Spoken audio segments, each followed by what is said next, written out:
Alright, so let's move on to put in our background. Now, if you recall, we have actually done that in a different Nuke file, right? Let's go to File, and then we can go Open Recents, and I should have the original Nuke file I was working on before. We can open that.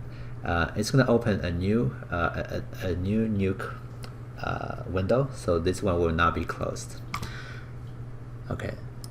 Now, this is when we did the camera tracking, right? So I can actually borrow the files here, the nodes here. I'm gonna grab everything I did for the camera track. I'm gonna Control C to copy these and go back to my new Nuke file and Control V to paste. Okay, let's take a look. So this is our original camera tracking, and that's our stabilized background, right? Let's actually try to merge these guys together. Let's go grab the merge and press the M button again. That's one more merge, and the background will be the original image, right? I'm gonna select merge 3 and hit one button to go visualize it. You can see I have two problems. One is that this guy appears to be not the same position of the actual chapel. The reason is because this one is 1080 and this one is if you look at our render, we're rendering at 720p. So we're gonna reformat it right here. Oops, not there. Actually over here. So reformat and put it here. Right. For the reformat, I'm gonna go change the output format to 1080. Right. Now you can see the matching is there now, but I do have another problem. It appears to be half transparent. Let's check why. Now in Nuke or any other compositing package, alpha is very important. If you go ahead and visualize the alpha by pressing A button here, you can see the alpha is somehow the grayscale of this image. The reason for that is because for those shuffles, they don't really, if you double click on it, they don't really use the alpha as alpha. They're just going to use this blue channel, because those different image planes doesn't really have an alpha instead of them. So somehow we have to transfer the alpha back. Okay. To do so, I'm going to use this simple copy node, and B will be the merge. A will be the other merge we have earlier, because this merge, if you take a look at it by clicking on it and press the one button, this one has a proper alpha, right? We're just copying it over using copy node. As you can see, it's copying alpha from A to alpha B. Okay, the drag. I'm gonna holding down Control and drag that little dot in the middle to create a reroute, and one more reroute, so I can have this guy go down. Okay, copying that over here, right? And that's going to connect it to the reformat. And then the final merge result, you can see now the alpha is correct. Cool.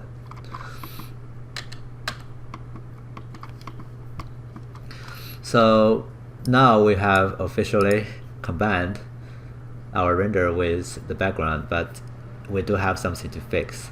One of the problem we're having is that the space here is not really blending with the original image base. Now that's something we're gonna do now. Okay. To do so, I need to cut out basically the bottom part of the base. So I'm gonna go ahead and choose the base here, and I'm gonna press tab button and type in roto. And let's visualize this roto. We haven't got anything yet, but now I can actually use this tool here. You don't have to click on it, it's selected already. Click and drag to create a curve that is composed of Bezier curve. Okay, let me drag it around too. So that's the part I want to kind of like cut out. Okay. But if you visualize the alpha, the alpha now is adding that the roto you created now it's adding to the original alpha. You can press the D button on this node to disable it, and D button again to turn it on. You can see now this roto is adding. So I want it to be subtract, right? To do so, I'm going to go to the roto settings here, double click on this overlapping mode, and choose menace. Turn that on. Okay. Now it's subtracting out. Right.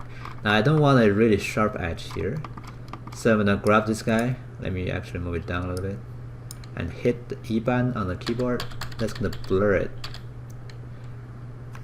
Show the a little bit. So now I have a fall off here. Let me actually drag it down. Holding down Control and drag this guy down to, you know, make the fall off bigger, so I have a bigger blending. Alright.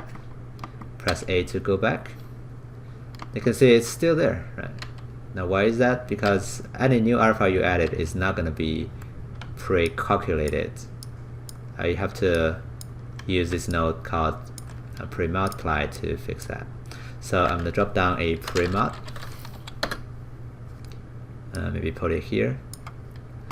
And now you can see it's basically cutting out the color now. Okay. Now because I wanted the actual passes, right, or render image planes here, so the pre-mult will be pre-mult to all the stuff here. Now one more thing I want to tweak is that I want to un-pre-mult before I change the roto. Actually I add this roto so that my pre-mult will not pre-mult the original alpha twice, because this is pre-multiplied already. Okay. Let's take a look. Alright. Now let's go back to the merge and take a look at our results. You can see now it's cutting out quite nicely, right? Now you can of course tweak it a little bit, bring it to the top a little bit more. Kinda want to see that window. Okay. Now everything seems to be fine, but if you go to a later frames, you can see now it's moving, right? And our roto is not moving, and that's one of the problem. Another problem, if you go ahead and take a look, go grab the merge and press the 1 button and go to the alpha. You can see this guy is also cutting out the smoke, right? Now why is it doing that? Because you can take a look at the smoke. The smoke is actually having information here on the alpha. The active also have something there, but the merge actually subtract things out. Now that's a little bit weird because we're using merge plus as the operation of the merge, so anything plus on it shouldn't subtract things out, right? That's weird. When you have something that is strange and not really make sense to you, you check the mass, check the numbers. Okay, the number of those values your cursor is on will be displayed here. When I move my cursor to those black areas, I see alpha value here is actually negative, which is weird, right? Even more weird. How do you get negative values for the alpha? Well, if you go back to the roto and take a look, this roto value, because I changed that to menace here, right? It's menacing 1 from it, and some of the values here were already like 0 because they were black before, right? You can see those are black before, and you subtract 1, of course you're getting negative 1 here. So the mass is negative 1 here, and you merge it like some value there, and you're adding you know, negative 1 on it. Of course it's gonna go to negative values. So I'm gonna clamp it before I do the pre-mult. So here, clamp. You can see immediately that fixed the problem, right? Now let's go to the merge and take a look. Cool. and go back to our merge and take a look at the final result. Okay, now we're not blocking things out.